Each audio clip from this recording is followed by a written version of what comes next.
Hey. Welcome to episode 186 of the Titanforge podcast. I'm Dranos, joined by Tettles What up? and Trell. Aloha. Aloha. This week is a big show for us. There's been a lot of stuff happening in the past few days, past few hours even. Of course, we are speaking about the release of Hardcore World of Warcraft Classic. Just an hour ago, I think, has come out. So we've all taken time out of our Hardcore Classic leveling. And that will, of course, be the main topic of our show this week. Here's the tier list for leveling classes from Wowhead. So one of our many tier list episodes. No, okay. All right. Well, that won't be the topic of this week's episode. This week, we've got... I hope nobody clicked off. I bet there is something that maybe did. I hope people that are playing Hardcore Classic. Actually, do either of you have any plans to play some of that? I was thinking about maybe doing it. I'll probably play a little bit, yeah. Yeah. On the unofficial Hardcore Classic stuff, I was like, I still have a level 37 Pally. It's still alive somewhere. Ooh, let's check the tier list. That looks pretty good as well for the I think leveling Paladin's pretty high on the tier list. Paladin's pretty good. Yeah. That's pretty Pretty good. good staying alive. That's what Growl is playing, Paladin. Yeah, just people abusing Paladin on live and Classic. It's been the same for the last 18 years, huh? Never change. Never change. But yeah, that's cool. Of course, there's also been a huge amount of other like retail changes though that we've seen over the past week. So that is much of what we'll be talking about. And then of course there's the Great Push Finals that we have some discussion of too coming up. I have a question for you guys. Like before we like get into our topics, are there any dungeons that you guys want to see come in like 10.2? Do you have any like predictions for like what dungeons we'll see? So they did Nelt's Lair as sort of a Drogbar Neltharian-y themed one in the patch that was like that. Yeah. We know 10.1.7 is Emerald Dream themed. It's unclear if that carries over into 10.2 yet, but if it is, then Darkheart Thicket and maybe Everbloom are both kind of close analogs to that. Okay, as like flavor. Returning dungeons that are on theme. And so then we got like what, Dawn? Yeah, obviously. So I think we know for a fact that Dawn Upper and Dawn Lower are both in. So there's 6 presumably other dungeons. The question also is how many Dragonflight dungeons will be in there. I think my guess would be between 2 and 4, but maybe they decide to go with no other Dragonflight dungeons and save them all for the next season. Or would you be okay with 0? I think it would be weird, but yeah, I mean, I'd be okay with it. Okay.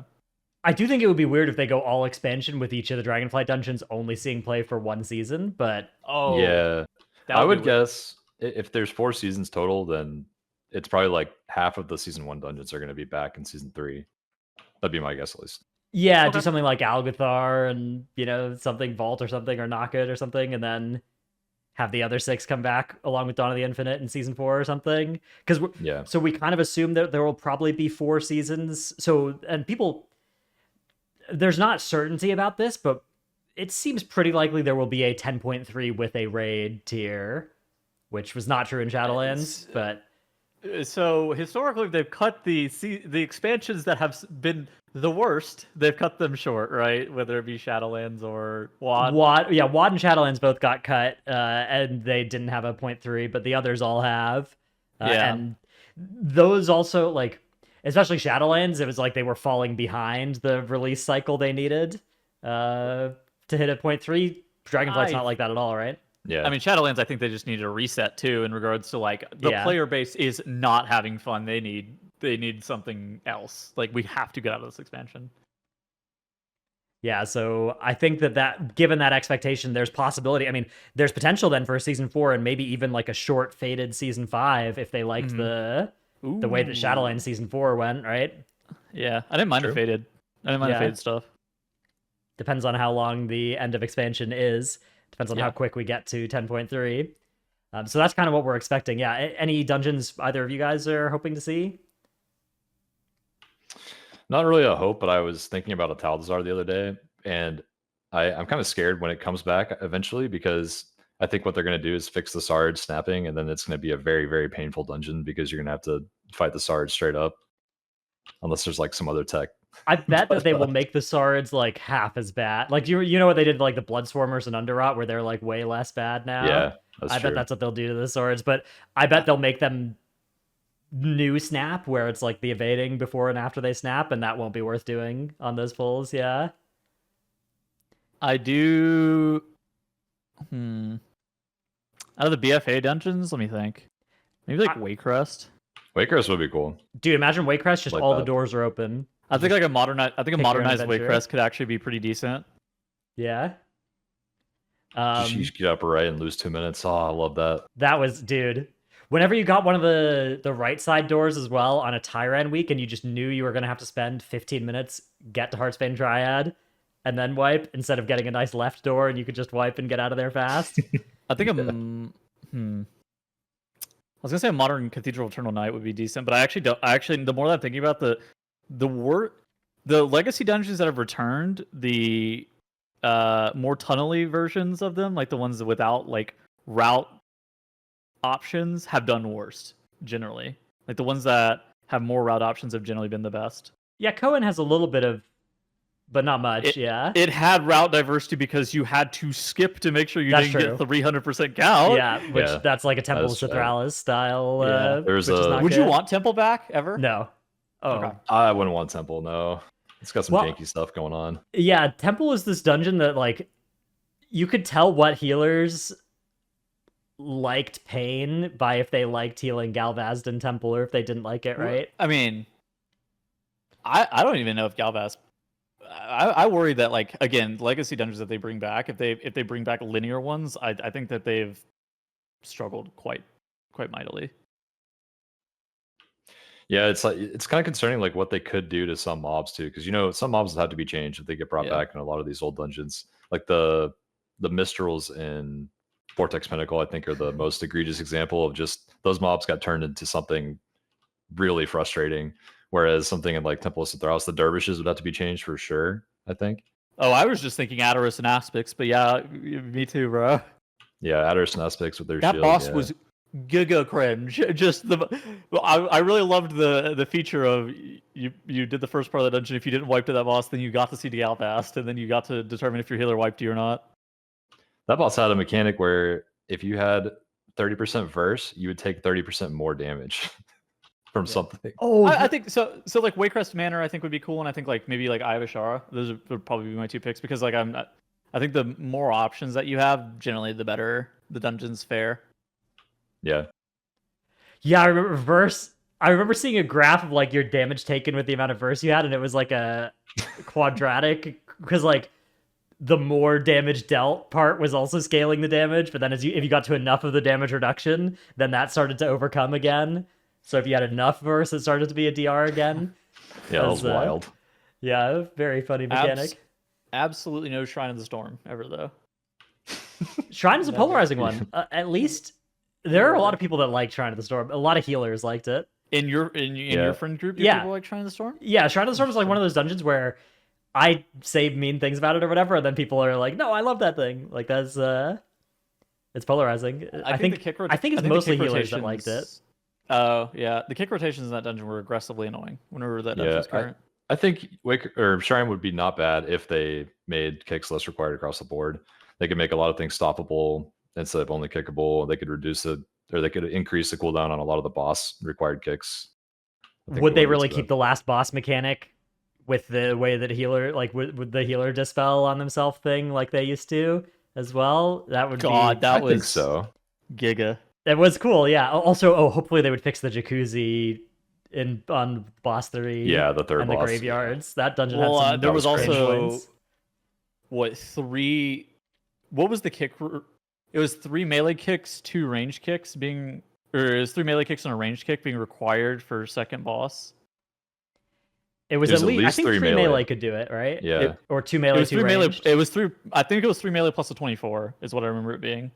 I thought it was like Yeah. you could do it with 1 range or 2 range in your group, but if you had 3, it was over. I can't Yeah. even remember the cast. I think it might have been tank damage, or was it group damage? If you let it go. Also, don't remember that. You couldn't. I don't think you could do it with 3 ranged. Yeah, 3 range was bricked. I think.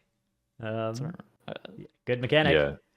think that's right. But shit like that, like I get that dungeon. I don't find that dungeon particularly fun, anyways. And then it's like stuff like that on top of it. I just remember it, and I'm like, oh no, they probably have to fix it. All right, well, we'll see what they decide to do. I mean, there's a chance we'll hear about 10.2 kind of soon. 10.1.7 is sort of soon, so I think once 10.1.7 comes out, we would expect there to be PTR for 10.2 that week, probably, and then raid testing probably starting Soon? like the next. I don't like. There should be raid testing early September, I think, if they want. And unless we're getting like a delayed patch or something, I feel like that needs to start some kind of soon. Expectations are like what, like right after BlizzCon patch comes out? I think that's kind of if it weren't for BlizzCon, I think the expectation would be that the raid would probably be live when BlizzCon Mid-October. was out. But Yeah, I think okay. people are expecting the patch would be that's pushed a little bit so that the it's not like right over BlizzCon the patch coming out. Which I don't. Yeah, I don't. I have no information. I don't know. I would hate if it's over BlizzCon. That Me would too. suck. Yeah. Yeah, that'd be rough. I mean, the speculation is that it comes out like right after BlizzCon, probably, right? Right. Either Yeah. patch right after BlizzCon, which I'm hoping for, or patch Raid before or- raid after BlizzCon, which I would not be enjoying as much.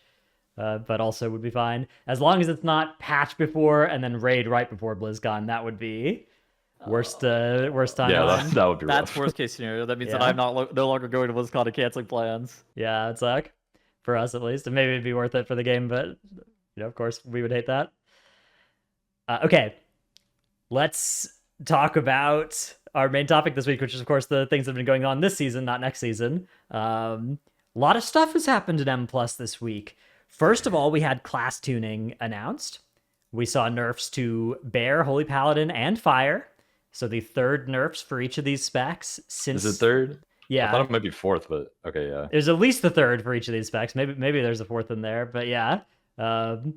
We saw Fire AoE nerfed, Bear, Ursox Fury nerfed again, and Innate Resolve nerfed, and Holy Paladin damage nerfs. So again, a pretty modest set of nerfs to these specs. They still seem very good, but there's those, and then there's also some buffs. They buffed Havoc and Vengeance to no longer be interrupted by school lockout effects on their iBeamer Feldev, and they buffed Mistweaver. Excellent. And we're not done. 5% to Assassination Rogue also is here. So, and actually the Pro Warrior ones are pretty big. It's so sad yeah. about that. The Feldev IB one is this is the season that we lost Quaking, and now those changes are getting. Yeah, I was thinking about this when I was reading. I was like, would this work against Quaking? I guess it doesn't matter, right? But like, would this? Yeah. I think so. That's Yeah. fun. That's pretty funny though, because that's been That an issue is- for years. So Yeah, cool. because you can't cancel either of those by pressing A or D. You have to hit escape because it's like Yeah. a 99% slow. Or you have to input another action to cancel out of the spell. Yeah, depends. Yeah. It depends on how you set it up. Because like Yeah. often you want to macro your abilities so that they won't cancel your I-beam on Demon Hunter, and then you can be spamming them. Yes. There's like you could do /cast exclamation point something. There's some weird stuff. But then that of course is bad for this. So I hit a lot of escape keys on Quaking Week on DH. So that change came out, and then it sort of there was for the first hour or so there was a little bit more like, oh, okay, keys are just dead forever for the rest of the season. But then we saw a scaling nerf coming in. So they have implemented a 8% instead of 10% exponential scaling on keys above level 20, which sounds like a small nerf, but is actually a very large nerf once we're talking about the keys that are in the title range. So if you are doing, actually, yeah, you sent me this little graph here. This is from Crassus. Yeah.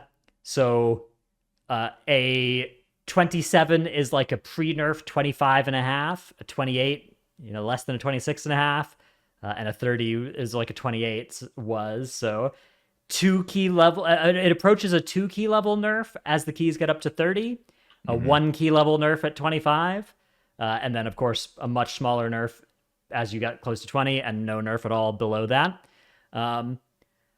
I think this was a very good change to make for the title pushing side of things, because I do think you want to make sure that like it's not just that, hey, we've been nerfing the best comp and we should make it so that it's still just as easy for them to get title. It's like, hey, every other comp in the game never got that big power spike in the first place. Like, we should balance, like, now that we've balanced down the best comp to be a little bit less good, which maybe there's still more they should be doing there. It's really good that they're, I think, bringing up so that the other comps will be able to compete a little bit more for those title slots. It's tough because like you're still seeing the exact same composition being Yeah, ran. so Maybe you're seeing Mage playing Arcane. Here's but, our runs from this week. Now, you have to take this with a grain of salt because it always looks early in a week. It looks more diverse than it does towards the end of a week because there's been fewer keys, the level's lower of this analysis. But yeah, you can definitely see the augmentation brick wall is still there. Yeah, the Fire Mage chunk has shrunk. That's definitely been happening. And the Shadow Priest chunk has also shrunk a little bit of growth in the Healer Priest chunk. But I suspect it's still going to, this is going to get less good as the week goes on, as the key level goes up for the top 2,000 runs this week as well. I think we're taking the spot of some of the Shadow Priests there. That's right. I mean, I would say that they've been probably taking more of the Fire spots, but I guess maybe it's the Shadow spot. I guess there's just some of both have lost ground. Well, A and B, yeah. Yeah. We're just in a weird part of the season, right, where it's like difficult to have people reroll. Not like it's actually difficult to like re-gear new characters if there was like a best comp. It's just the friction of knowing that a comp is better, seeing that a comp is better, and then not like having to like completely relearn a season on a completely different composition. There's a lot that goes into that. Yeah. And it's not likely that's going to be something to change. Now if everybody else was rerolling, it would be a lot easier too, because then you're able to see what other teams are doing. But if it's only your group that's like would be re-rolling to something that you think is maybe marginally better in a very specific circumstance, it's challenging to actually learn. I mean, we saw everybody re-roll in like 2 days a few weeks ago, so it's definitely possible to re-roll. It's just, why would you if you already built score on this comp? Like, why would you re-roll to a character that now has no score and has to do all 16 dungeons on both weeks? I mean, this comp is established. Everyone knows how it works at the top level. Like, they know the synergies. So, like, starting a new comp late in the season would be tough. But I think one of the reasons why augmentation was instantly popular, is one, because it's so strong, but also people knew it was going to be that strong for a long time before the patch came in on PTR. Like, everyone knew HPAL was going to be busted, Fire Mage was going to be busted, augmentation was busted. So that was like pretty obvious and easy to swap to. Where in this case, stuff is just being slowly nerfed, and so maybe something will slowly come through the woodwork, but not quite as fast as it was a couple weeks ago. It's tough. It's tough. Whenever I think that there probably needs to just be like an actual the next season is going to probably shake up the meta a little bit in that regard, where people are actually going to start trying new stuff again. I will say these scaling changes were right on par. That's what we were talking about like 2 episodes probably ago, and we were like, if they took it back from 10 to 8%, it'd be perfect, and they did exactly that. So love to see that. It's a good change. I think that it's a smart decision for Blizzard to try to balance things out. Are they going to put it back at 10% going into next season? So they said that was a change coming into this expansion, not coming into the season, where they bumped it from 8 to 10 starting at level 10. Yeah. So the wording here says temporary adjustment to the scaling of key levels above 20. This change will remain in effect until Season 3 begins. I personally believe that the 8% number is a better number because the smaller key level differences are...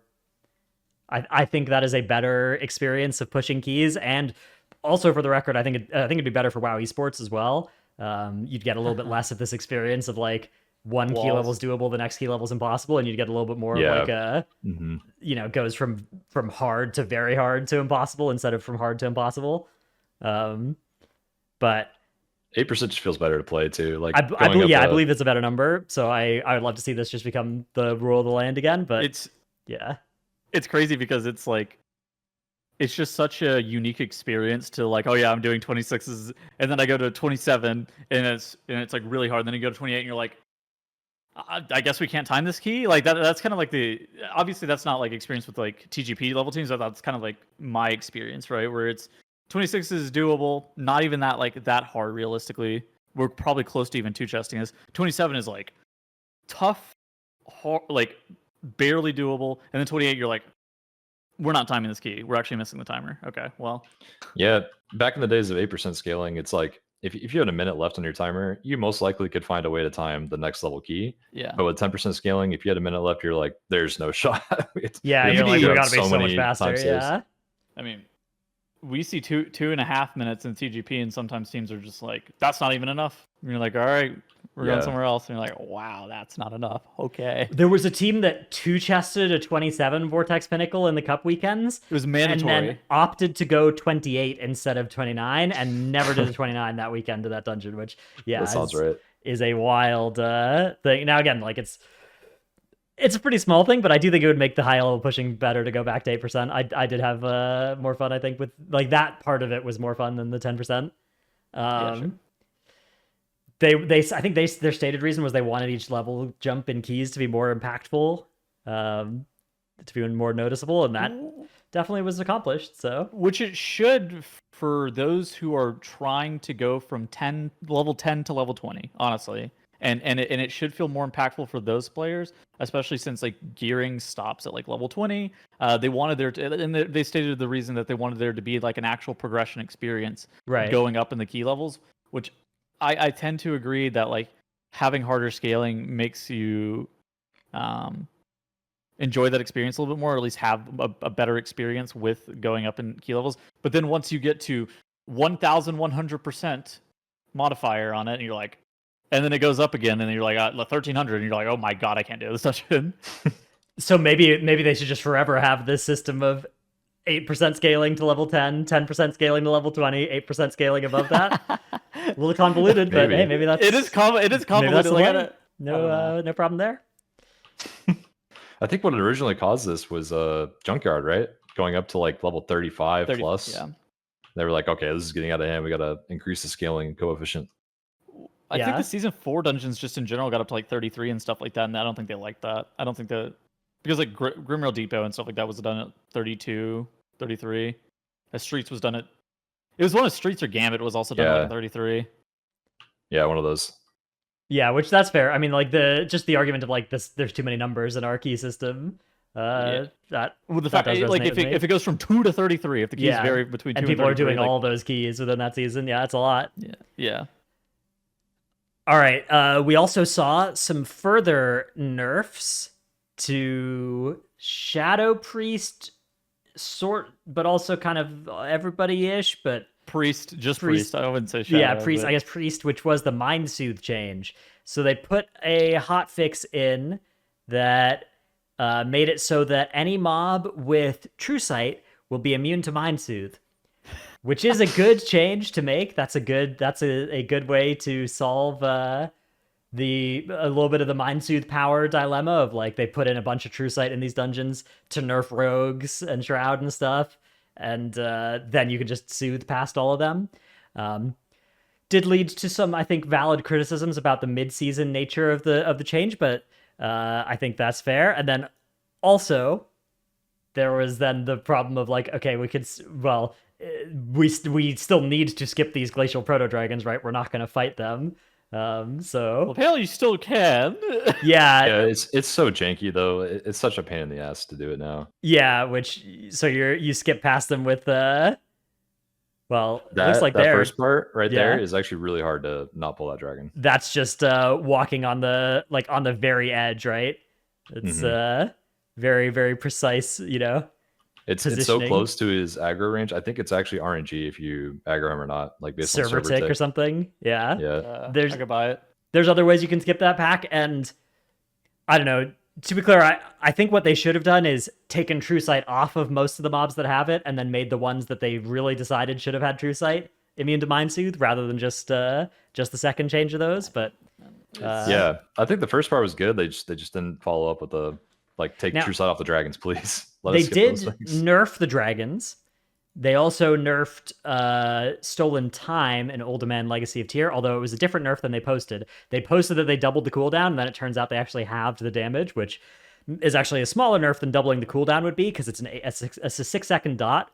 So going from a 4-second to an 8-second cooldown is night and day, because you'd only ever get one stack. That note didn't actually happen. They changed how they implemented this to be a damage nerf instead.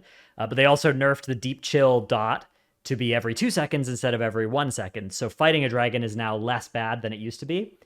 Because Still pretty bad though. Still pretty nasty, because the problem is you're fighting it in a pack with a bunch of other nasty stuff, and the initial damage of Deep Chill still almost kills everybody. But it is, I think, a good nerf. Yeah, the dot definitely feels easier. I did a couple hauls the other day. We actually did a couple of those dragon packs on like a 28 without a healer at all.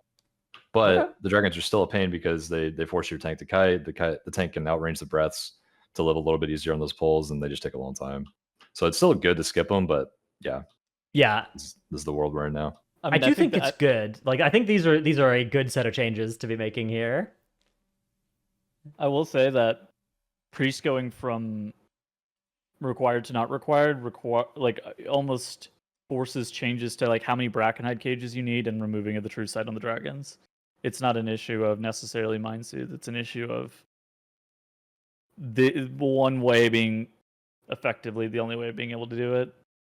Well, I mean, now if you like, can fight the dragons and a 28, now you have to reroute Halls of Infusion, right? Yeah, but if you can do that, and then like that's I don't know, like now if they made it so you could skip the dragons, it wouldn't change whether priest is good or not, right? Like that no longer is something that matters for priest's relative importance in the group, right? Yeah. True. The Brackenhide cage thing, yeah. The fact they can get that last one for free is definitely nice, but I mean, if you just change it to 3 cages being required, I think most groups are already killing 3 cages worth of trash anyway. But you can pull like one extra pack if you don't have a priest. Again, like it's not the end of the world, right?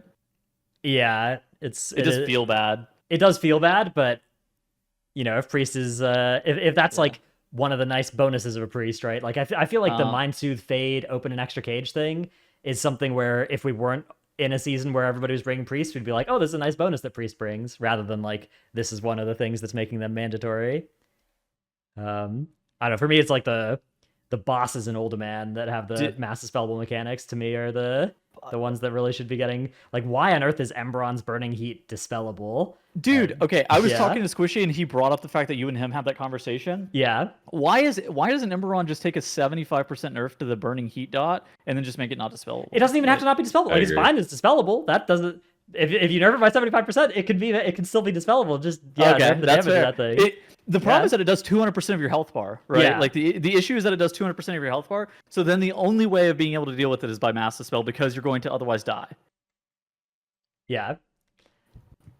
But yeah, so that's the set of changes coming into priest. Now, we saw in the representation so far that priest is still very popular currently this week, although it has taken a little bit of a hit. But again, this is early data. Like in the previous weeks, the bars did look more open as well.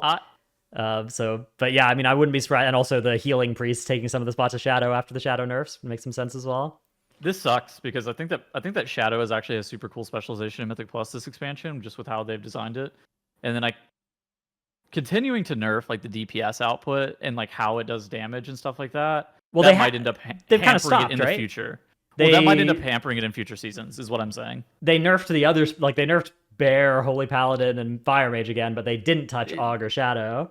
It's Aug, presumably because they don't know how to nerf that anymore without it, just because of all the problems with how it scales. But that's the vibe I get. Yeah, Shadow. I mean, I'm glad they've stopped nerfing Shadow, because I do think that the problems with Shadow are in the dungeons rather than in the spec.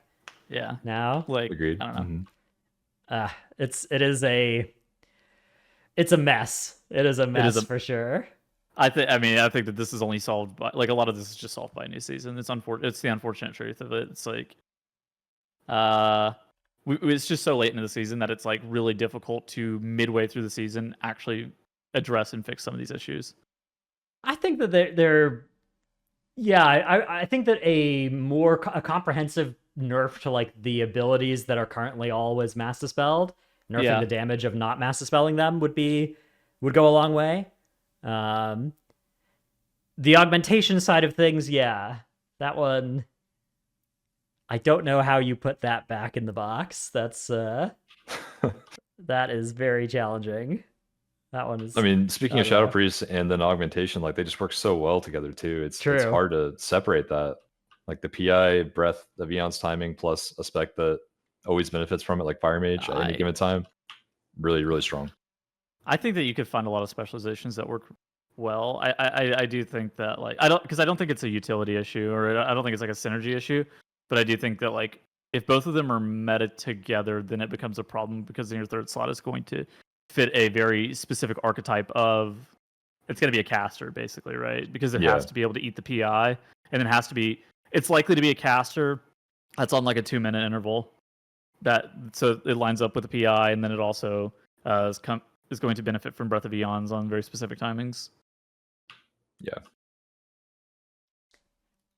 All right. We also saw a post about overlays that have come in. Oh yeah. God, that was dude. Fast. Our conversation last week. We were like, "What are they doing?" Yeah. So the arms race of what overlays could possibly do, it became increasingly clear that you could really, really break the game with these. And Blizzard said, we intend to make changes to how the advanced combat log is populated in advance of Season 3 that will prevent its use in this way. Please see the end user license agreement for more details on our policies about third-party applications that modify or facilitate gameplay, which Section 1C is pretty broadly worded. So again, probably already technically fell under. In fact, even the Warcraft logs damage meter overlay, I think they could, in theory, ban 4 off of that section if they wanted to. But I think that they've more just left this line here is not an important one. The main thing is they're going to fix this so that it can't be done at all, which is what we were hoping to see. So, you and I had a conversation like a GG WoW video specifically talking about like what they should do. Basically, the issue is like how. And you and I were talking about it. There's like a pretty big issue with like how fast the advanced combat log data is scraped, right? It's scraped like every half a second or something like that. People were able to get the delay down to it was down to like a quarter of a second, a third of a second, which that was what affects the latency of the overlay. Basically, is how fast it was that combat log file is being written to. Yeah. So if they make the changes to that. That breaks the overlays. And the other good news is that there's no useful things that rely on the advanced combat log to be populated quickly, which means that we're not going to lose anything except for the Warcraft logs damage meter overlay. If you liked that, that's probably also gone out of this, or at least it's going to become a 30-second delay or a minute delay or whatever, instead of being almost real time. But yeah, this is exactly the change that we were hoping to see here. And as long as they actually, make sure they nuke it by enough time or something, then that'll work. Mission accomplished. Overlays gone. WoW is saved. I did kind of like the graphics though that you could put on mechanics with the overlay. That was kind of cool. Yeah, like the Wildstar style green, telegraphs. Yeah. It's it always reminds me of sometimes you'll see people with like weaker unlockers, and what a weaker unlocker does is it allows you to make API calls that are typically restricted by the game, but historically there have been some workarounds for it with like weaker unlockers, and they'll like end up. The one that comes to mind immediately is the third boss of Spires of Ascension, where they had that or the second boss of Spires of Ascension, where they had an arrow drawn from like the puddles, and it would like tell you if you're inside the path of the puddles. That's how I feel about the overlays. That was crazy shit. Yeah, that's how I felt about the overlays. I thought the overlays were just gonna like run into that territory where you're just like, huh? It was gonna be pretty degenerate. So everybody I know is glad that this is not going to be here next season, because that would be very annoying. And the fact that the thing they put in about the terms of service means like you shouldn't use them now either, because it's possible you'll get banned for them if they catch you, which I don't think is super likely unless you stream it, but it's not like anybody's going to be developing any tools with them now that they know they're getting broken anyway. So I think I think that some people would have been developing tools for it, but I think that like even like the World First guilds, if Blizzard was like, don't do this, they wouldn't have done it, which means that there's going to be less people doing it in general. Yeah. So very, very lucky all around. I'm glad that they've been like, don't do that. Yeah, it was good they got that so fast. It's like already off our minds. All right, another piece of news this week. We have nerfs to Echo of Neltharion and Scale Commander Sarkareth. Echo of Neltharion, health reduction to the boss and the Voices from Beyond, and nerfs to the dot damage of Ebon Destruction and Shatter. Fixed an issue where Neltharion may fail to apply to corruption on players during phase 2 of the encounter as well. It seems like this causes him now to very frequently get your volcanic heart targets corrupted at some spots in P2, which actually is pretty nasty. That's been a thing since 10.1.5. Yeah, but this seems like the ratio of it, or it's been happening more frequently, at least anecdotally. Oh yeah, dude. Okay, so it used to not happen at all, and then it Yeah. started happening in 10.1.5. I don't know what changed. Yeah. That, but either way, a pretty small package of nerfs to Neltharion. Reasonable, medium-sized nerfs.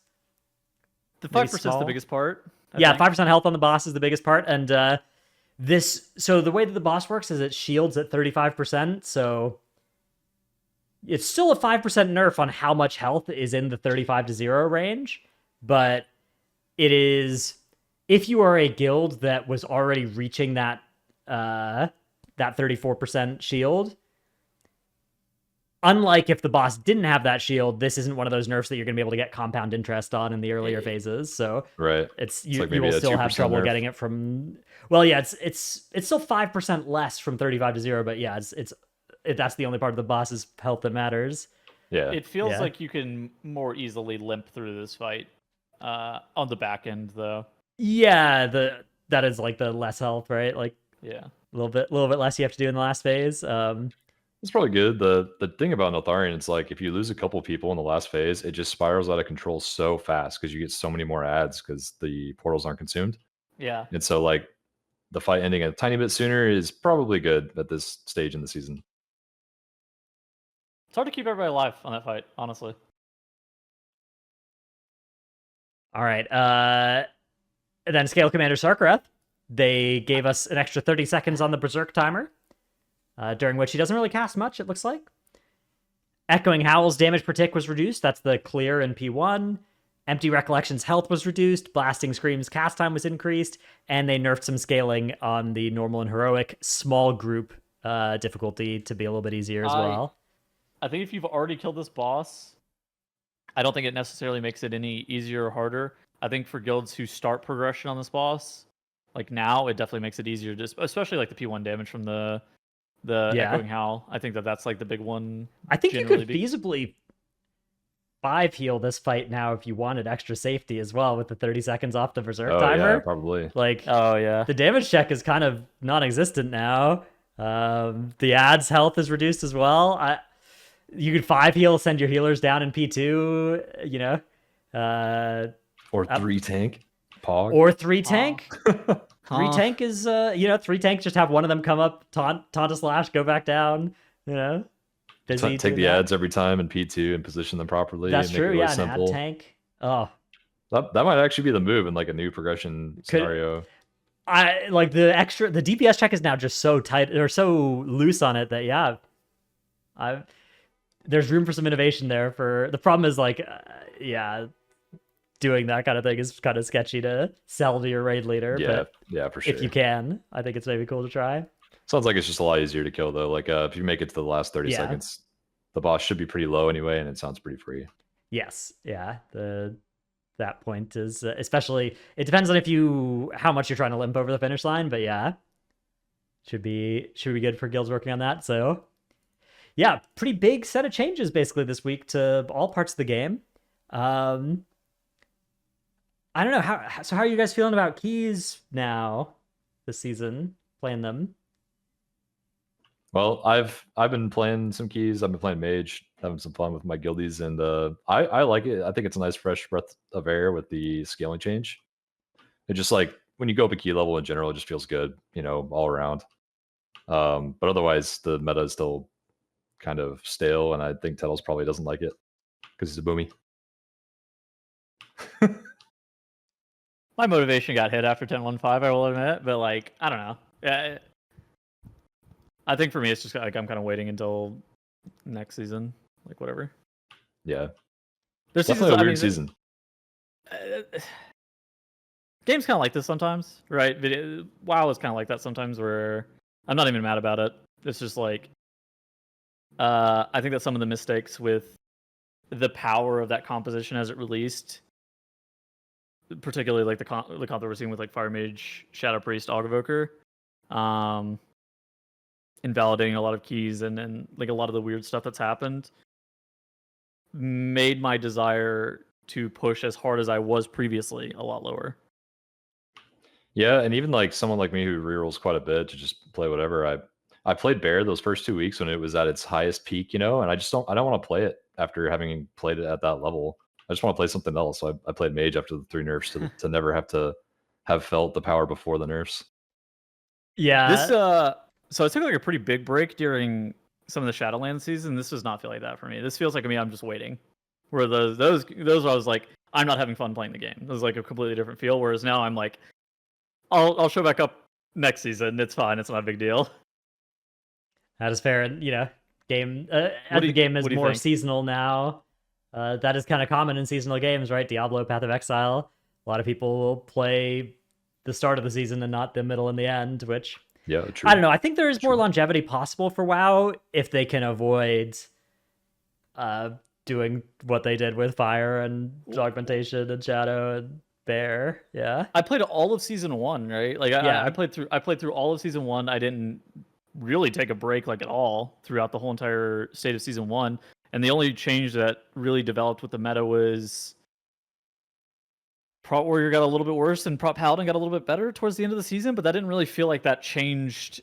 I guess that changed if you were playing a Prot Paladin, you got a little bit better, but it didn't really make Prot Warrior any worse. And if you weren't playing with a Prot Warrior, it didn't really change anything that you were doing anyways. Yeah, I think it was just really a tank change, and that was it. Arsham got better too, but Arsham just felt nice to play with, right? It didn't feel like it was mandatory either. I mean, I was playing Prot Warrior, Preservation Evoker, Destro Lock, Fire Mage, Subtlety Rogue that whole season, even as the meta sort of shifted against us towards the end. It was still fine. It still worked, right? You could still do title keys without feeling like you were not playing the comp you should be playing, except for Temple of the Jade Serpent, where I did die 3 times on that boss on Prot Warrior, the one that does the magic the third boss thing. Yeah, that was not good. That was really not good. But every other dungeon felt fine. I don't know. I think that like season 1, the changes were less jarring, is what I will say, and so it allowed, at least personally, allowed me to continue to just like play and continue to push that progression. I don't think it's a big deal. Like, it's kind of annoying going from feeling like you're kind of having fun playing in season 2 to like not really wanting to log in, but at the same point, like, I'm not even that mad. I'll come back in season 3.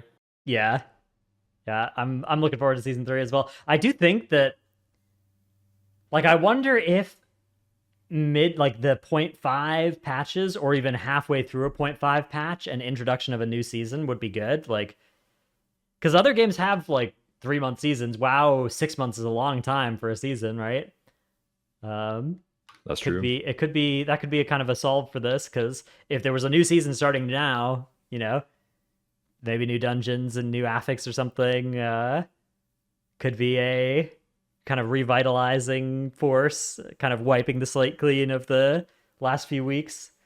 I feel like if they did that, then they would have to be willing to actually bonk augmentation a little bit more, which I don't think that. I think augmentation is currently, nobody knows what to do with it.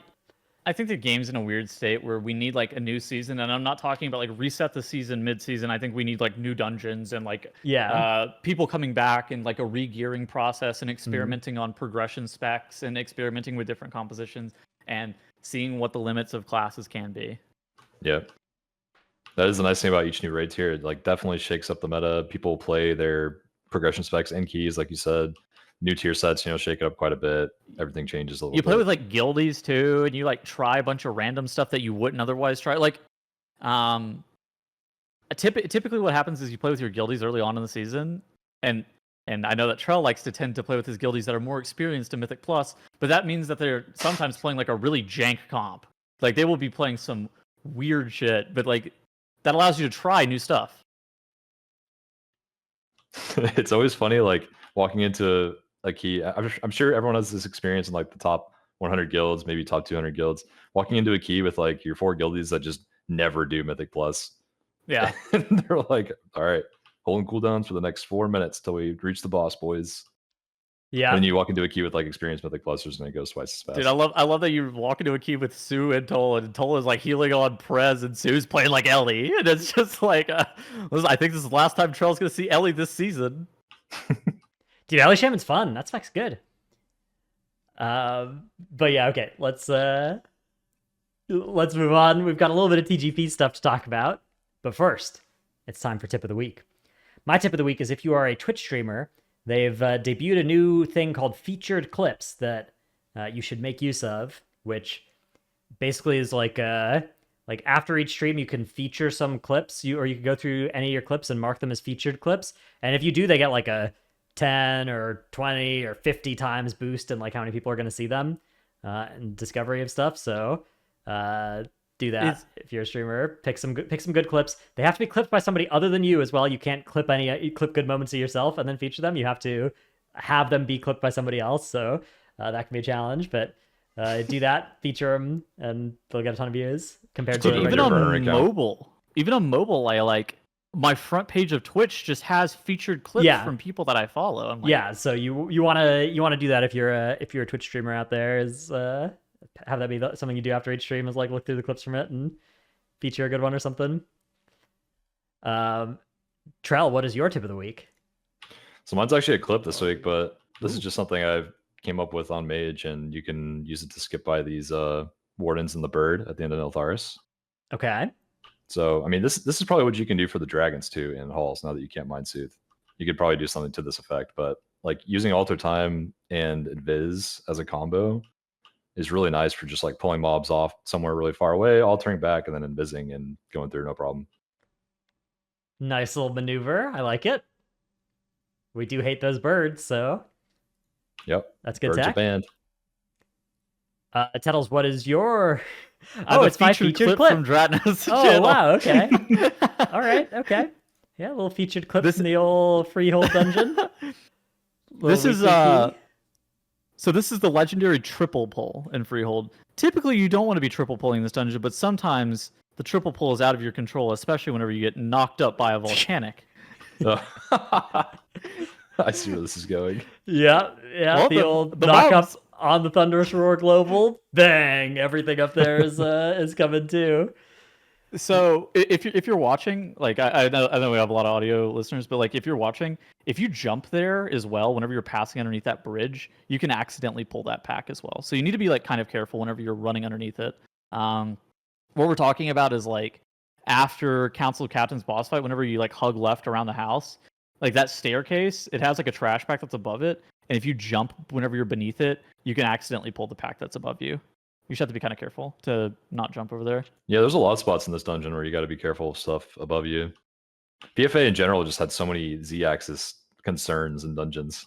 Oh, Tol'Degor, do you remember you would kill the pack in Tol'Degor and you'd still be in combat, and it would be like the Jaws theme would start playing.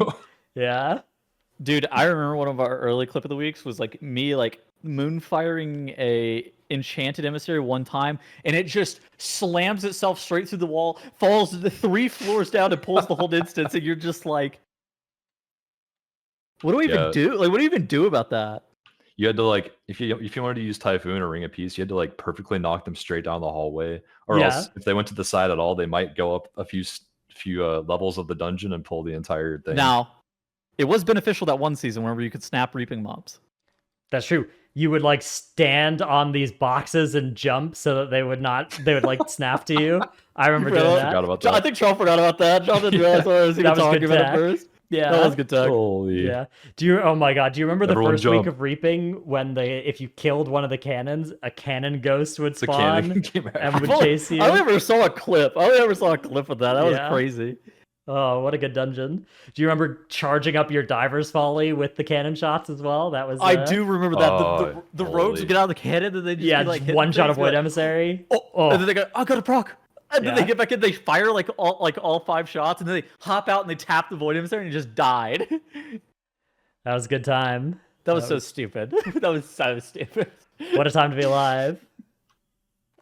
All right, let's talk a little bit about the Great Push, where for those of you who missed it, there will be spoilers now in this section. Echo 1.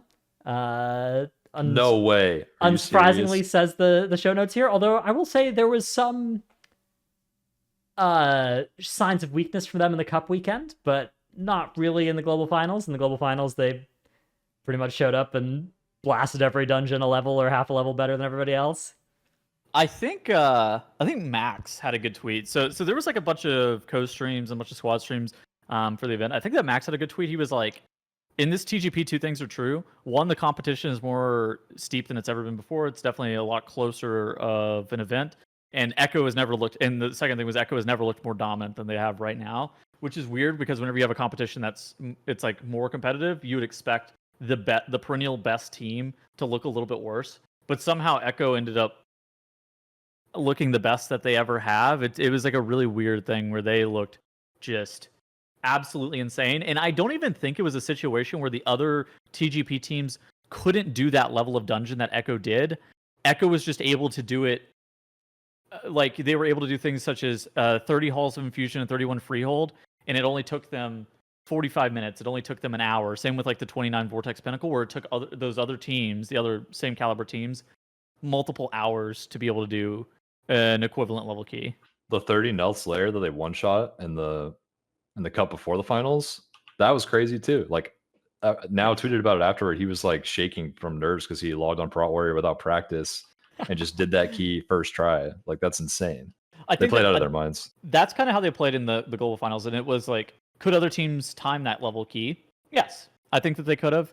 They proved that they could, even with like the Vortex Pinnacle. But Echo did the Vortex Pinnacle in 45 minutes or 30 minutes, and other teams did it an hour and a half. And it's like whenever you have that level of disparity, it felt like the competition was there, but Echo was still just on another level. They're crazy. I do think that in addition to how well Echo played, Mandatory getting knocked out early made a big impact on how it looked, because like that team is so good and they got knocked out because of just a really, really unfortunate timed error at the very end of a run, right?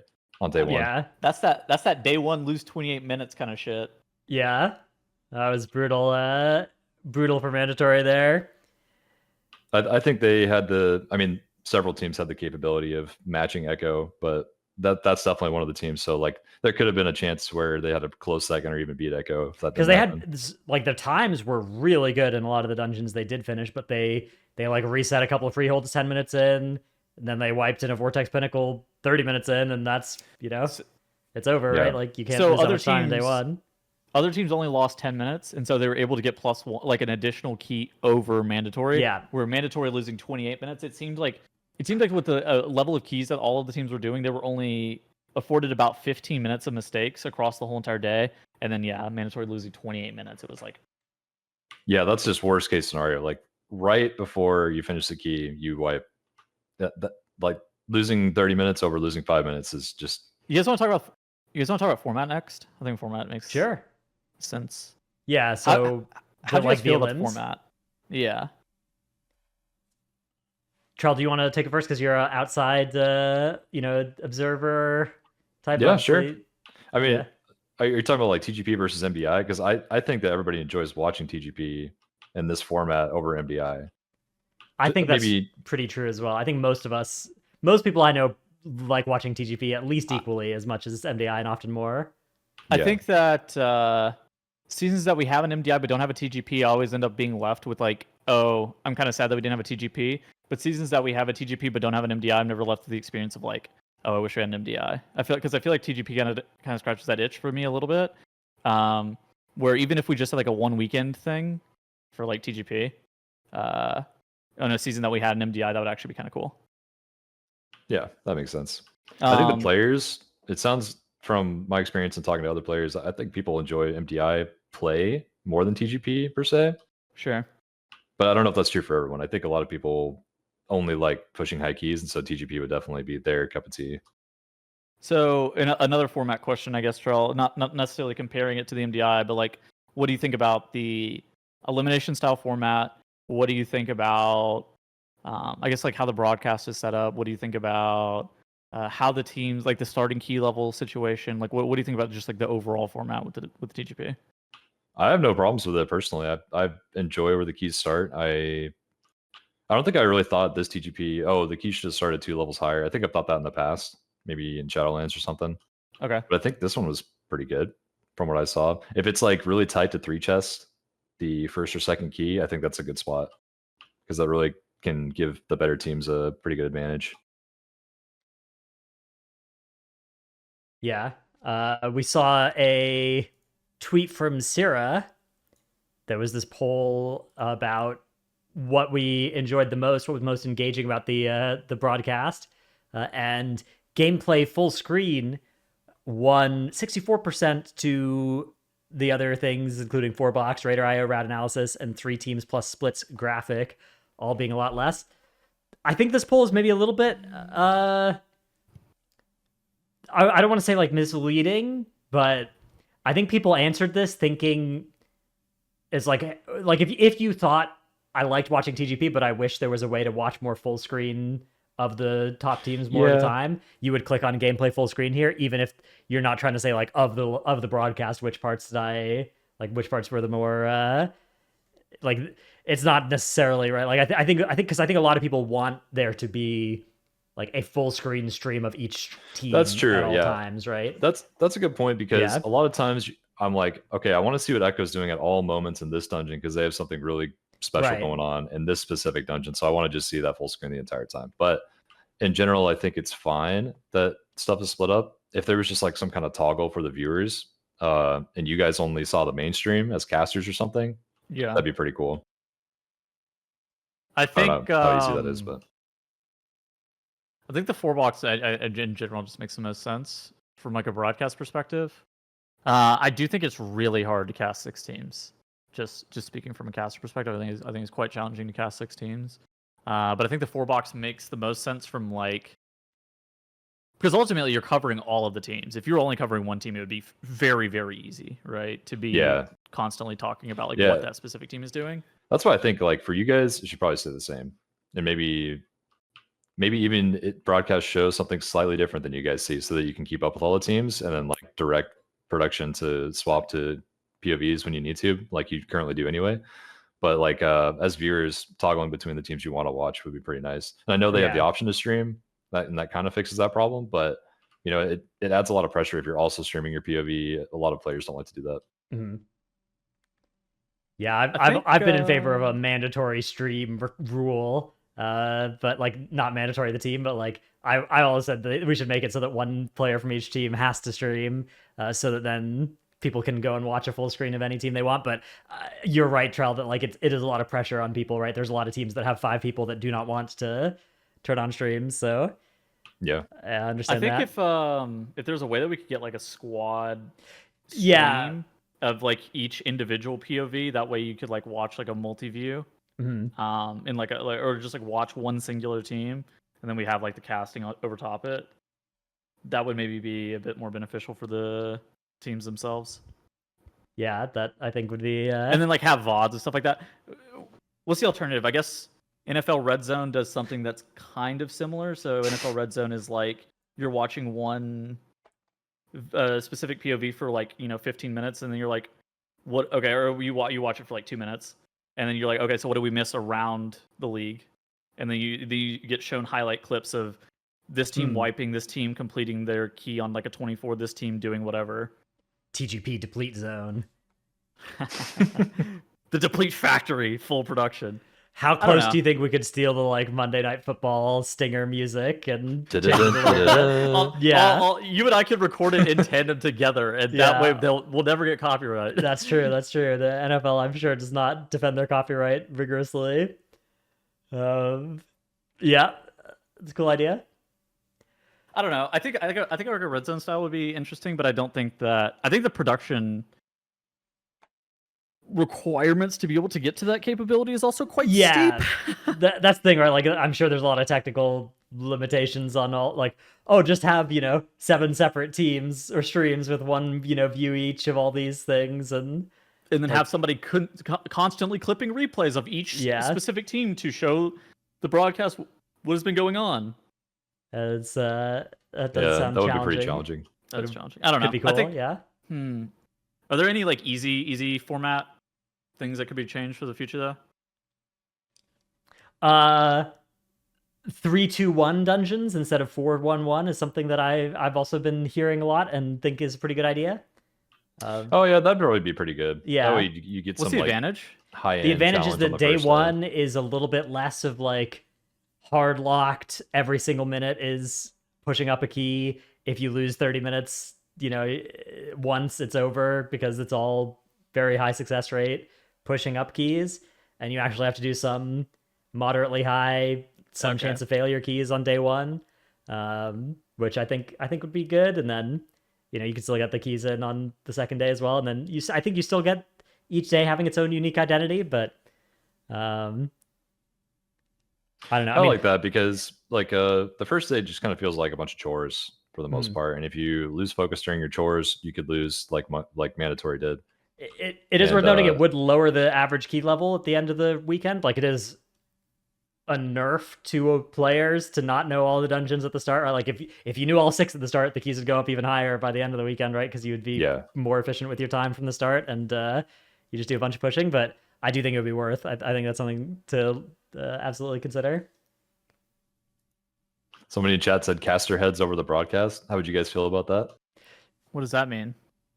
Like just bringing our overlays cameras. of your talking heads right above all the teams. Dude, no, the way People TGP already works complain is about the space on the screen, anyways. I turn on my lights and put on my shirt, my nice button-up shirt for the start of the show, and then if I'm on the end of the show shift, I do that as well. If I have a middle of the show shift, though, my lights are off. I'm showing up in a t-shirt. I'm leaned back. My mic's over here. I'm hard vibing while those ones are going on. Would not like to. Well, I mean, I'd be fine with being on camera during those, but then I'd have to change my routine. I don't think they need us on camera.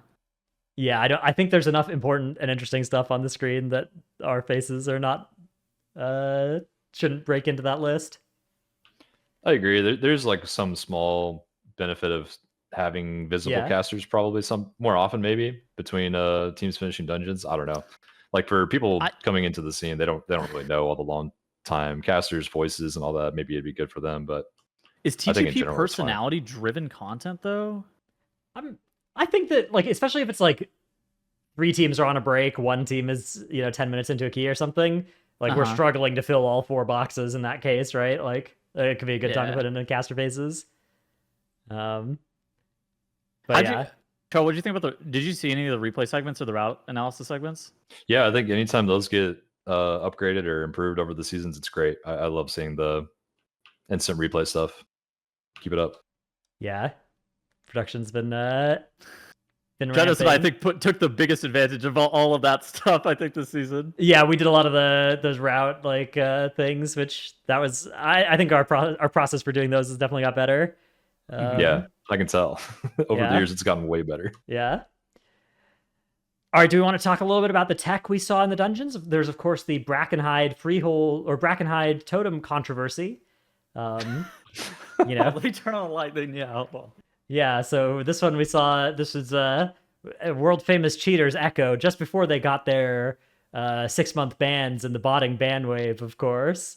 They also cheated in the Brackenhide, right? Yeah. That tech, what we're talking about is pulling War Scourges onto the last boss, because War Scourges have this aura that gives like 25% cooldown reduction to anything nearby. Yeah. And so the boss spell queue goes crazy, basically. But it's actually pretty complicated. Yet they have to pull 2 War Scourges that are low health onto the boss and then kill them at a very specific time, I think, from my analysis at least. Yeah, which it was definitely helped it definitely helped them kill the boss, but I don't know. It's weird because it did bring up there was a lot of questioning of like, why is this allowed but this isn't in the tournament, right? With stuff like the old man tent spot that you're not allowed to use in TGP. Nelth Slayer, hiding behind Neuraxis' house so that you don't get your tank gripped in. Yeah, what was the reasoning for the Neuraxis thing? I didn't know about that. That it was banned at least till late. I guess it's like trivializing boss mechanics versus using something to make a boss cast something half as often, right? Versus like doing something where you just don't have to do the boss mechanic as intended. I think is a lot of, I mean, I don't know. I'm not making decisions or anything, but yeah, I don't know. Like that one seems like it shouldn't have been banned in my opinion, because all it really does is gives the tank like a few more seconds of uptime. But like if the range players were able to go back there and not take any rock hits, which is kind of possible, but you let every ad get eaten by the boss, basically, that would have been a problem. But it's not really possible, so I didn't really understand why they banned it. Now, yeah, I mean, this is just from a perspective of somebody who I'm obviously not involved in any decisions that they make in regards to banning or allowing any of it. I just see what they have banned and what they haven't banned. I think the esports team probably should not be playing Arbiter for, like, they should be banning stuff that is like clear exploits, like out of bounds skips. And I honestly think like the plague borer thing probably shouldn't have flown.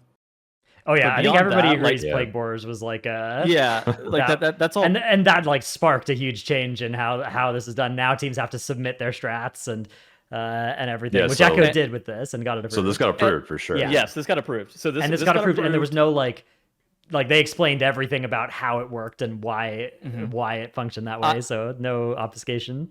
I don't think the esports team should play the Arbiter. I think that like if the developers don't like a strat such as, you know, the tent in Oldemon or Neuraxis, like going behind Neuraxis, they should fix that, right? Like and I don't blame them for not fixing it. It requires money and money in the form of man hours to go and fix it. I don't blame them for not fixing it, but I do think it's a bit weird to be like, oh, this is something that people are doing on live. Why are we not able to do it on the TGP? That to me feels a bit weird. Yeah. Whenever in reality they're allowed to fix it. Like they can go fix their game if they really don't want it that much. Or alternatively, I don't even think it's that big of a deal, right? Because it's not an exploit. It's not like an exploit in the traditional sense. And there are some exploits that got fixed almost immediately. Like think about the Brackenhide totem taking the boss out of the arena thing. Blizzard saw that was like such a heavy exploit or like such a big issue that they fixed that within hours. But then they'll ban something in the TGP for weeks and they won't fix it at all. That to me feels a bit weird. Yeah, I think I agree. Like, I think it's something like Neuraxis hiding behind Neuraxis. It should be a case of like, oh, we see that's bad. Yeah, that's banned. We're fixing it next reset, right? Like that. I think that would be. I would understand that. But if it's a case of like, yeah, don't do that in TGP, but also we're never going to fix this, and you can do this on live, is a really weird spot to be. Like genuinely, I do not blame them not fixing it. It takes money, it takes man hours.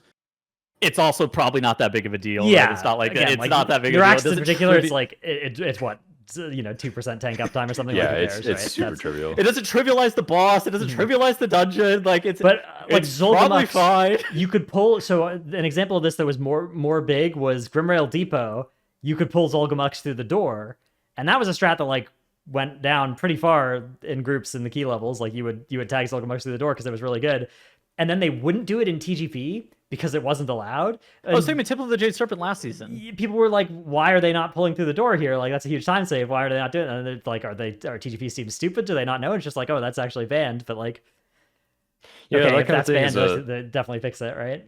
Yeah, they should definitely allow that. If that's like the 100% strat on live, for sure, let it go on broadcast or fix it. One of the two. Yeah. But I don't know. I think it's just weird whenever the esports team just ends up in this like in between phase where they're banning stuff, but then the developers aren't fixing it. And it's just like,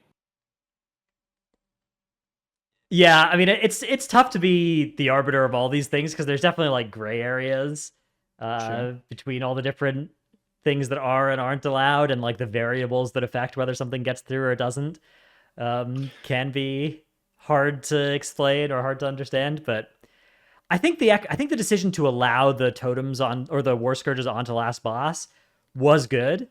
Like you're bringing on a mob that gives cooldown reduction. It gives cooldown reduction to the boss.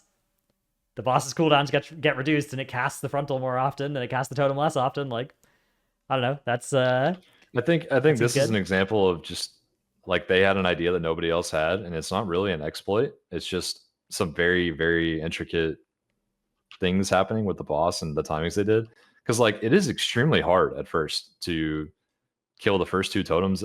I mean, they're in Lust there. The way they did it, they made it really easy. But like the boss summons a totem, and by the time the first totem dies, the second totem is already spawning with the war scourges on the boss there. So like if you can deal with that, then you can maybe see the rest of the spell queue for the rest of the fight. But like no other team even knew about it, I guess, except for Echo, which is pretty impressive. I wonder if they came across. They got sent it to them. Yeah, they got it sent to them. Yeah. Oh, okay. Yeah. I was wondering if they came across it by accident. And they they test them, and most of them don't work, and this one does. It absolutely does. Because I think a lot of people at least pulled one War Scourge in and like tested it because it was obvious that it affected the boss and manipulated spell queue in some way. But pulling two at a very specific amount of the fight, it's pretty interesting. Yeah. Yeah. So that was some cool tech we saw. We saw some other tech as well. A lot of safe spots you could stand in. Different evoker utility as well. Like you look at last minute, up in the top right of this one, as they, set up the evoker over the side into the rescue up. Tech for grabbing some trash after gut shot. The life grip back. So we saw a lot of intricate little maneuvers like that. Wernstone is crazy. By the way. Wernstone is Yeah. insane. That Wernstone's button is awesome. really good. Yeah. So that was another cool thing we saw. We saw Freehold, the NA's Last Hope spot, which we saw during the Cup weekend, but it was kind of further done. We actually saw some teams even taking their tank up here for a while. Was NA's Last Hope that took their tank up here? Yeah, just having everybody up on that spot for a little while. Troll, I saw you commenting about this. What's the situation with Bayer getting meleeed in the back in this spot? Well, so like if you're ever Z-axis over mobs, a lot of them are probably hitting you from behind, and it's pretty dangerous regardless of what tank you're on. I mean, Guardian Druid is so powerful, it's not like a huge deal for him, but I noticed that he hopped down as soon as he was out of his major cooldowns, which makes sense if you're getting hit from behind because you need to be not taking like 40% more auto attacks than you need to outside of your incarn. So that's just my thoughts on it. Like when you get Z-axis by a storming, a lot of times that happens as well. Even though they appear like they're not behind you, you're still getting hit from behind. So I just had that hunch that that's what happened there. We also saw the Halls of Infusion bench spot that you could stand in as well. So there's just kind of a lot of spots this season where it's basically like your evoker jumps around a little bit, gets up to a spot, rescues your priest up, your priest grips your mage up, and then you've got your whole range team up somewhere that mobs can't path to. It's a lot of leaper mobs. It's like it's always like leaper kind of common tech that is used in many dungeons now by this comp, at least in TGP. So yeah, the first pull, using the bench for that first pull. Yeah, I did this yesterday, and it makes the life for the HPAL just absolute hell because every single mob that jumps is targeting the HPAL after that because they can't path to the range players on the bench. And so they're just like running in circles, trying not to get frontaled, dodging tornadoes this week because it's storming, and dodging all the swirlies at the same time. It's pretty funny. Might I ask to the class, does it really matter how the HPAL's life is? Good point. Very good point. Healers are people too, Tuttles. That's not what I stated. Presumably. I just asked, does it matter? All right. We've got a couple of Q&A questions to get to, but first, we have to thank our supporters over on the Patreon. They include, I thought I got better at dungeons, but then I remembered they nerfed them. Playing Warlock is actually fun. Now, if only I was a meta M plus spec so I can farm aspects. Yeah, Warlocks haven't been a meta spec for, since they invented Demon Hunters, I think. I think Warlock's playable now. I think Warlock's pretty good. I've seen some teams playing with the Warlock. They seem like they're doing quite well right now. Never Nude, Ja, King of Skills, Dratnos' Dino Pillow, Chromed, Trekkie, Chewy. Dratnos, I can't believe I had to explain the joke last week. Tettles, yeah, I totally ruined the sequence here. Yeah, okay, this is the same joke, the same way we read out last week, right? I still don't get it. I still just do not understand it. All right, well, we can probably leave those ones for now. Salty Zeddy, ZivXX, Necris, Tectil, Nevik, Eevee, Year of the Sphere is extended into 2023, bless up. No Trick, I forgot I was subbed here. Dimat, Rework Mistweaver, hello, Moke. I'm Dratnos, this is Tettles, and this is Trell. With our powers combined, we form the Titanforge podcast. I don't understand the reference. Moke, is that some anime thing or some? I feel like they're trying to get us to form a triangle again. Oh, but it's kind of hard with the. It's not going to work with this. Going now. Trell's hands would have to be very. He'd have to have an arm jointed midway through the forearm or something, right? Have to be extremely flexible. Yeah, it's because like. Okay. Make a little trapezoid. Yeah, whatever shape that is. That's good. Oh boy, big news. Metacom's still a thing. Gallic, Crucive, Dratnos Abyss, Feels Okay Man, M Sanity, Xena, Rogue's now good enough for Prog, but still bad enough to be sat for SLG, Bless Up, Red Color, YouTube.com/Workbringer, Alphabet Soup, Druid Friends of Nevermore, Number One Simski for Trelsky, Lurka is leaving the East Coast for the West Coast. Does anyone have any recommendations for fried chicken over there? The Thunder from Down Under needs his chicken fix. Milk, milk, milk, milk. Whew. Milk, milk, milk, milk, milk, milk. Sife, Pone, Windwalker Mugsteel with nerfs by rolling with the punches. Thesaurus.com is a powerful tool. The Marsh Hare. Just watched Titanforge podcast episode 49 for the first time. When will Trell be reading names again? Thank you for listening to the Titanforge podcast, as brought to you by Daddy Dratty, Grampy Trelsky, and the Tettles Effect. Big Head Small Brain, King's Honor, fellow horde. It's me, your newest guild member. Juniper, Best X-Pack ever. Husky Dog, Rat Run, Jato, and Honey Chunk forever. Chauncey, that moment when your tank says, now where's my ranged at during Jade Serpent Dragon Boss and bricks your key. Feral Druids in the MDI, you've got to be kidding me. Oh, you don't have that yet? Boom. Sire Dematicus solemnly swears he's up to no good. The Small Mammal living in Dratnos' shirt. Sapphire, Pugmentation Evoker buffs make me feel like a real man. Rework DK's Please Blizzard, I will buy you a Mythic Aberrus carry, Essence and Class Call Trinkets, hard reserved. I'm losing my raid to Neltharian Weak Auras, and Wolf from Alpha Gamer. God. Trinkets hard reserved. What a time to be alive. What a good one. That's a good reference. Hop on the Aberrus GDKP. Log in. All right. We got some Q&A questions. Our first one comes from Scyther that says, which 2 or 3 affixes would you remove going into next season and why? Apart from Sanguine Bolstering, because those are obvious, Riot.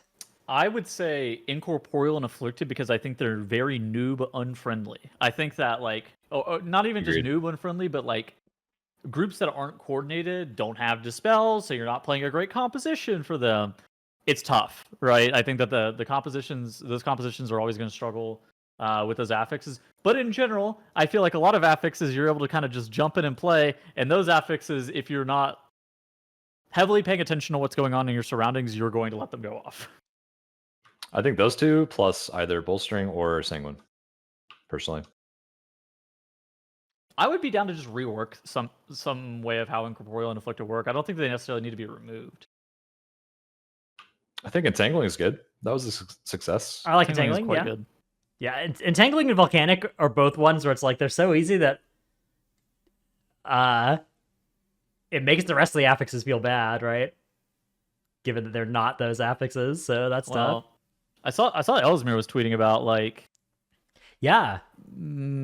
removing a row of affixes and then just having bringing back a seasonal, which seasonals just inherently are allowed to be overtuned because they're active every single week, so you're allowed to make them whatever, and then just have fortified 1 week of affixes plus the seasonal fortified tyrannical.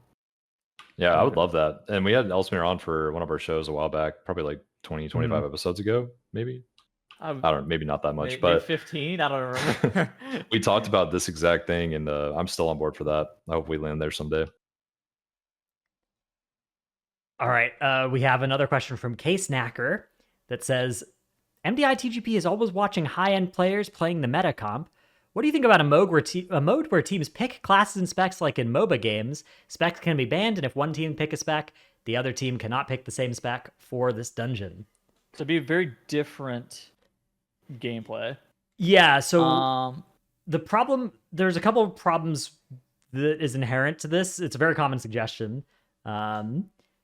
Problem one is that WoW, MDI, and TGP is such a practice-based game mode that if you add day of tournament pick bans, you exponentially balloon the amount of practice that needs to get done for each dungeon, which will favor the teams that are already winning, like Echo, that are practicing way more than other teams, or not way more, but historically at least have practiced more. And the other problem as well is that if you're multi-classing and Gingy's multi-classing, Gingy is going to be multi-classing better than you, right?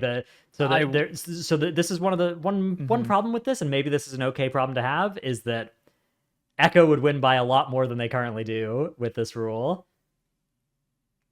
Yeah, I think. Well, I mean, MOBAs, you got to be a multi-character player because of that exact reason. MOBAs have 4 buttons as opposed to 45 that's buttons. true. Yeah, MOBA is much easier. MMO characters. WoW is the true skill-based game out there. Well, no, I'm talking about the MOBA characters have 4 buttons, right? It's different. That's true. Some of them are passives as well. Some of them have a passive in one of those spots as well. So I do think it's kind of it depends on what you want to see, right? Like, do you want to see the highest level keys or do you want to see class representation? Yeah, and I Yeah, think the answer is a exactly. lot of people do just want to see the classes represented, but The overall quality of these keys would go way down if you had to be prepared to play all 6 tanks, for example, in the keys. Like, you'd have to. There's no way to possibly practice like a all 40 different combinations of comps, and then what the highest level they could do. You have to make like a general route and then just practice out on everything, and then maybe have like a slightly harder route if you can have your favorite classes or something. Here's the deal: if the game is good and the meta is diverse on live, then the meta will be diverse in the TGP. I don't think it has to be something that's like there's a pick ban that is able to exclude it, but there's always going to be a meta composition. It's naturally true that TGP and MDI are going to have a more homogenous meta than live, however good live is, right? Like, if live is pretty good, TGP or MDI is still often pretty 1 or 2 compy. But it's fine. Like, that's how it is. Yeah, it's just a question of like, is that something that is that something worth changing? How the do we want to change the esports so that it is not about the like key optimization as much and more about teams being able to play every class and spec and doing so on kind of the fly? I personally didn't have too much of an issue watching the same comp the whole entire season because it felt like there was so much going on inside of the dungeons themselves, and in regards to like innovation, being able to time the highest level keys, on like a more meta level discussion as to like what dungeon we're going to next, that kind of thing. That I always find that there's something interesting to watch about, and like there's an entertainment value associated with it that's not just attached to comp. I do think it's better when the meta is closer and when it's like, oh wow, they flexed into DK here for this reason, and like, oh, look at the Aflocks in Algathar or whatever, like those sorts of things I think are cool to see. And it was a shame this season that there was so much of like, we all knew that there wasn't going to be any of that except for like Prot Warrior and Nelslayer. But I agree. I don't think there's an easy way to get the level of competition to stay where it is and to get the forced class diversity. I do think that it's just like, if the meta, if they balance the game really well, you'll also see it in TGP and MDI, which is great. It's also harder to jump into just for like a average TGP level of player, right? Yeah. Which I think that like I don't want to say that getting people to sign up is difficult, but I think you might reach an issue where like if in order to play you had to play 6 tank specs instead of 1 or whatever, it would definitely be harder to find tanks for a new team, but maybe not that much harder. A lot of tanks play all 6. It's kind of like already required that you play every single one, because you never know what the meta is going to be until shortly before, and so you got to kind of be prepared to play whatever. But this would definitely exacerbate that issue. To be world-class level competitive, that is true, but then you have a team like Last Minute or whatever who's playing an Enhancement Shaman in every single dungeon, and that was not true for them. Right. That would be the hard, like, dude, imagine you're like the team and you're like, we're the Enhancement Shaman team. And then Echo's like, cool, I ban Enhancement Shaman. And you're like, oh. My first ban, Enhancement Shaman. Yeah, that's womp womp. Yep. But that team was good, right? Like that team got and they, third. I mean, they were fine without Enhancement Shaman. It's just like a team with a specialty you would see the more homogenous rather than less homogenous out of them in a pick ban world. Yeah. It would also just be like, okay, depending on how the system worked, okay, you just ban the most overpowered spec, you ban AUG. Like the quality of everything is going to be so far off what live keys are. It's just going to be like, okay, what's the point of the system? That's like whenever teams pick their own affixes for dungeons. So in Legion, the MDI was you picked your own affixes and you picked the key that you were going to for maps 2 and map 3. The loser's choice, and you would always pick the most cringe affixes on the most obscure map. And you'd have explosive bolstering random dungeon here, and then you would be like, I remember we picked an Eye of Ashara because we knew that the other team didn't have like the ability to be able to do a jump skip at all, and you're like, this was stupid. Yeah, I remember teams going to Seat of the Triumvirate by choice, and because they knew the other team didn't practice it. Yeah, you just reverse psychology, busted out like a baseball bat, right? You just bash them over the head with it. Yeah, good format. But yeah, I think similar issues you would run into with TGP, where you're just like, all right. The next question comes from Funky Odo that says, with PvE gearing so fast, is it time to finally split M+ and Raid gear, solidifying them as 2 separate game modes? think it could work like PvP gear, where M plus gear would be plus X eye level while in an active key. While raids and M plus seasons have always been sent together as a package, I think it's time we change to 2 M plus seasons for every 1 raid. The larger community would appreciate more content, and the only way to not muddle the gearing would be to change how gear works in one or both areas. Season 1 and 2 of M plus could be 3 months each with 6 dungeons per season, and the raids could be every 6 months. Someone would have to figure out bag space. That, to me, that's always the thing that I would most personally find really annoying about M plus and raid gear being having the eye level difference in different forms is having the different gear sets between both modes. I think that's what they've cited as well. They don't want that to be a problem. Yeah, but I don't know. I don't really see an issue with the gearing.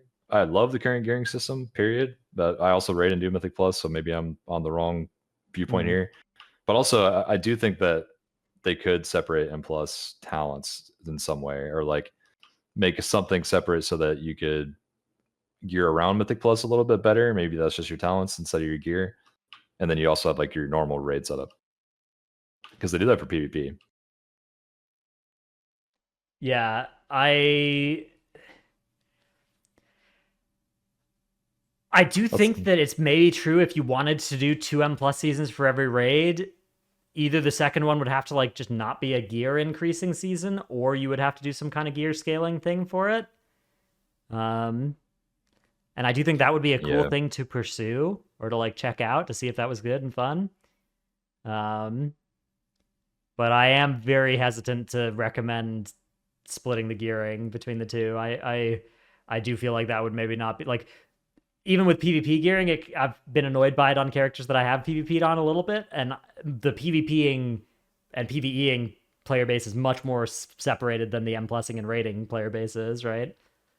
Yeah, for sure. I just don't know if it's like something that needs to change, right? I think that Mythic Plus is finally getting into a spot where you're able to be just a Mythic Plus only player, and you're not 10 item levels down on somebody who also raids. Maybe you're a little like an optimal trinket or something down, but like you're not going to be infinitely down on item level. And that I think is pretty beneficial. I think that is something that absolutely needed to happen. I just don't know if this is like, if the game modes are so unique that they need a different gearing solution for one another and to completely be separated out. Because I feel like the game is worse if it's like so divided. I think that there is something that is missing whenever PvP is as separated as it is currently. It just makes it really hard to jump into. And especially with things like honor talents, if you've never seen this honor talent before, and you're like, what was that ability that I just got completely owned by? Yeah. I don't know. I mean, you can get like good high level PvP gear really quick if you want to, right, this season. But yeah, it is definitely true that if you're trying to queue up in like 420 PvE gear, yeah, you get smoked. Yep. Yeah. It's an interesting idea though. I think it is. I think it's tough. I've also seen discussion. This isn't a Q&A question, but following up from this, what do you guys think about the idea of balancing more abilities separately between M plus and raid like they do between PvP and PvE? Like that's actually Evoker? Yeah, that's what I was kind of getting at, but I didn't say it really well. I would love that, because they do that for PvP already, and I think that would increase the class balance thing in general. Like a lot of off meta specs that never see the light in Mythic Plus have this toolkit where they just like can't do AoE damage, or they can't do single target. They can't ever do like a medium level of both, like a lot of good specs do. And so if they made some kind of change to where that was possible for those classes and it was separate from raid, I think that would go a long way.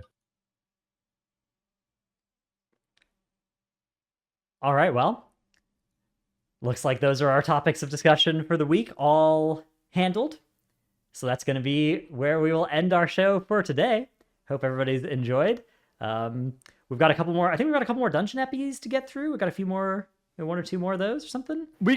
In the future, we gotta start these earlier. I'm pretty sure. Well, I mean, we started them kind of early in the scheme of things. It's like reasonable. I don't know. Well, I feel like we gotta start them like the moment we get back from the race roll first. Like, maybe, yeah. That's because like so the last 2 dungeons, we've got like Underrot or something and Uldaman or so. It's like Underrot and Uldaman. It's just like, do we really? Those may or may not happen. I guess we'll see. Do we need to do them? Like, this is a question. Like, do we Well, actually need to do them? There's also like a It's bad thing the of doing season. them early in the season because you don't know a lot of the tech Yeah, yet. things change. Yeah, But I think that Yeah. the information is more pertinent early on in the season, right? And if it becomes outdated, then that's like, I don't say it's like okay, but it is what it is. that's Sure, what happens whenever sure. you make any guide content early in the season, right? Is like it does get. I mean, I think that the guide content for Bracknite Hollow and Eltheris has already been obsolete, anyways. That's true. That's true. Yeah. That's very, very true. Like, I don't think that. Yeah, like I don't think that's Yeah, particularly. well. Yeah, maybe we'll like a few weeks after Race Roll first. Yeah. Something like that. we'll figure out Like how we want to the approach it second next episode season. back or something. It's kind of what I'm thinking. Yeah, we could try and do like 2 dungeons per episode or something for some of them to burn through a bit faster. Especially like really early on, when we just like slam two a week. Yeah, and then we could like revisit as there's updates or something. I don't know. We'll think about how we want to do it. Let us know in our Discord and stuff, and in the comments what you thought of those episodes. This has felt and better. Stuff. The way that we did it this time felt a lot better. Yeah, we're agree. open to feedback on that and that sort of thing and everything, of course. But that's gonna be it for us this week. Bye, everybody. Goodbye. Goodbye.